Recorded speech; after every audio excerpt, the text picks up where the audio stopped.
Olá, meus amados irmãos, estou mais uma vez aqui. Hoje nós vamos estudar, para poder pregar. Você sabe que antes de você repassar uma mensagem, é necessário você ter conhecimento daquilo que você vai passar. Então, é necessário que a gente primeiro estude. Então, eu estou aqui com a minha Bíblia de estudo, uma Bíblia apologética, Estou aqui também com uma pequena enciclopédia de Orlando Boyer. É simples, mas ela vai trazer aqui aquilo que a gente tem necessidade para o nosso texto, tá bom? Estou também aqui com o meu caderno de anotações, onde eu vou estar fazendo as minhas anotações, uma caneta preta e uma caneta vermelha, para que eu possa fazer as minhas anotações. Então, a primeira coisa é você escolher um texto a qual você vai se debruçar para estudar ele, esmiuçar e ter conhecimento sobre ele, para que futuramente você venha estar fazendo aí sua pregação. E o texto que eu escolhi foi João, capítulo de número 2, e versículo de número 1 até o versículo de número 11, que a gente vai estar lendo. E a primeira coisa que você vai fazer é ler. Leia o texto para você ter conhecimento do texto. Nós vamos ler junto esse texto para que nós possamos compreender. João, capítulo de número 2, versículo 1 a seguir, diz assim: E ao terceiro dia, fizeram-se umas bodas em Caná da Galileia. E estava ali a mãe de Jesus.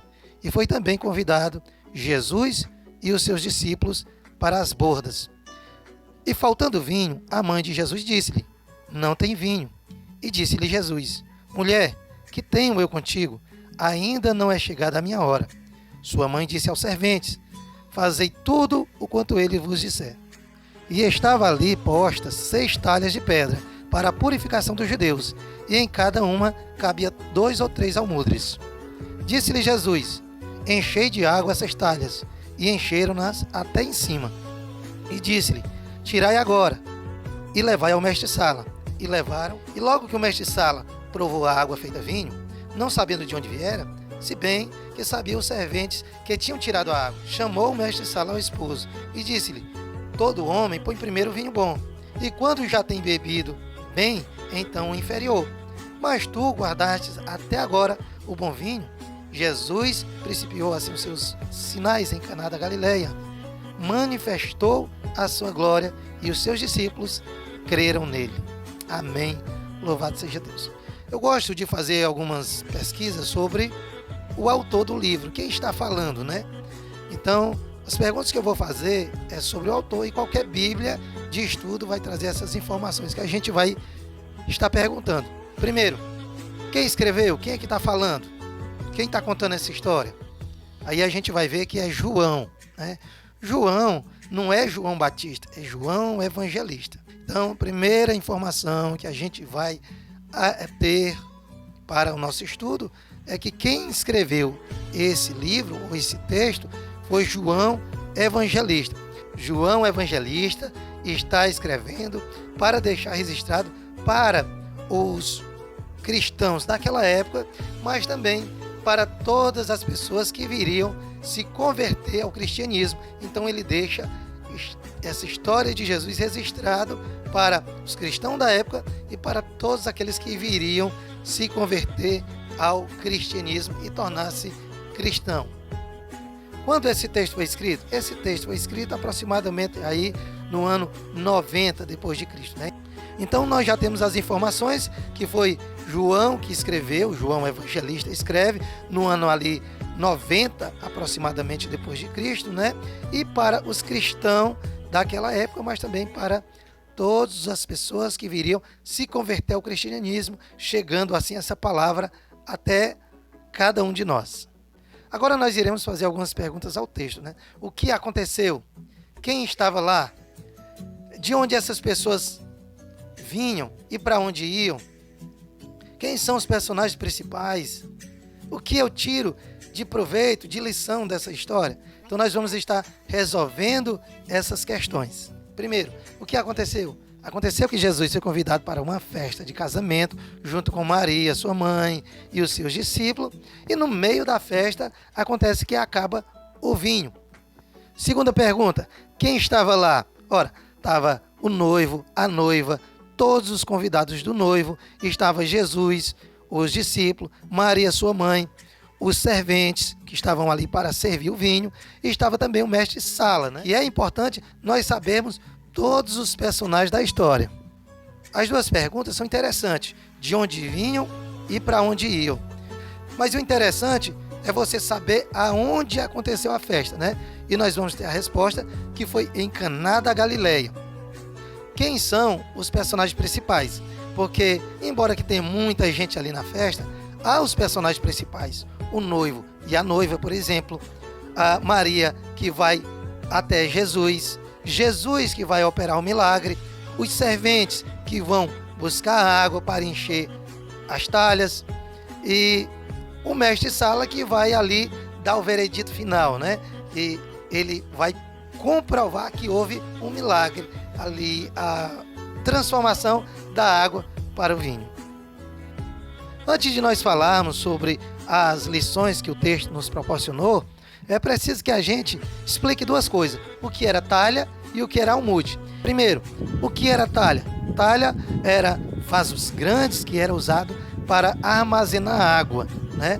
Então essas talhas eram feitas de barros e pedras. Você vai ver em outras passagens citando essas talhas como cântaros. Talha é a mesma coisa de cântaros, tá certo? Então ela armazenava águas. E almudes? Almudes era uma medida de 25 litros. Uma medida de almude era 25 litros de água. Então o texto vai dizer que cabiam 3 almudes em cada talha. E isso é importante para as suas anotações, né? As talhas era a mesma coisa de cântaros, que eram vasos grandes feitos de pedra para armazenar água. E os almudes eram medidas de água, né? Aproximadamente ali 25 litros de água. Os ensinamentos que nós podemos trazer dessa lição é que aquele homem e aquela mulher, eles convidaram Jesus para o melhor momento da vida deles, né? Que era o casamento judaico, era uma coisa ímpar, uma festa maravilhosa e que você convidava ali pessoas que eram importantes para o seu casamento, né? Então Jesus estava ali na lista de pessoas importantes. Veja, a gente sempre convida pessoas para os momentos ímpar, momentos maravilhosos da nossa vida. E a pergunta que fica é: será que se nós temos convidado Jesus para os momentos importantes da nossa vida? E será se Jesus é tão importante assim para estar nas nossas festas, nos nossos momentos de alegria? Então esse é o primeiro ponto que eu aprendo com a lição. O segundo que eu anotei é que nos momentos bons das nossas vidas, os momentos alegres, os momentos prazerosos, podem acontecer imprevistos. E acontece que pode haver frustrações, pode acontecer que falte vinho, não sei porquê, na festa faltou vinho, mas pode acontecer imprevisto. E é importante que Jesus esteja nesses momentos das nossas vidas, porque vai que acontece imprevisto. E nós olhemos para um lado, para o outro, e não encontremos saída para as nossas vidas. E só em Jesus nós vamos encontrar essa solução para os nossos problemas. Quando olharmos para um lado, para o outro, e não vemos saída, só em Jesus nós encontraremos solução.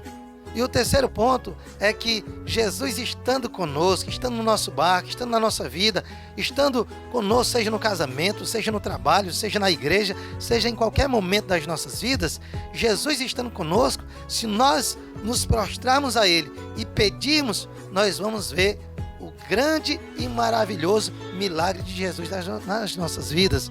Isso é bastante importante. Então eu tiro esses 3 ensinamentos básicos para esta lição, para que nós possamos aplicar na nossa pregação, se caso assim você for fazer uma pregação, se você for usar somente para o seu conhecimento, é importante você ter isso na sua vida, que é bom, é maravilhoso nós convidarmos Jesus não somente para participar dos momentos difíceis da nossa vida, mas para estar conosco nos momentos de tribulação, mas também nos momentos de alegria. E se Jesus estiver em todos os momentos das nossas vidas, embora que apareçam imprevistos, Ele está ali e nós podemos correr a Ele, suplicar a Ele, para que Ele possa solucionar o nosso problema.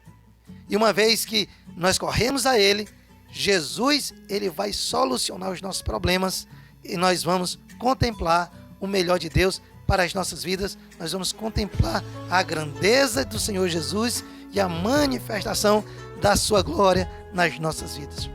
Então é isso. Eu agradeço por ter passado esse momento com você. Espero que você use esses pontos para o seu estudo diário e para absorver o conhecimento sobre o texto bíblico, para depois repassar para outras pessoas. Um abraço e que Deus abençoe.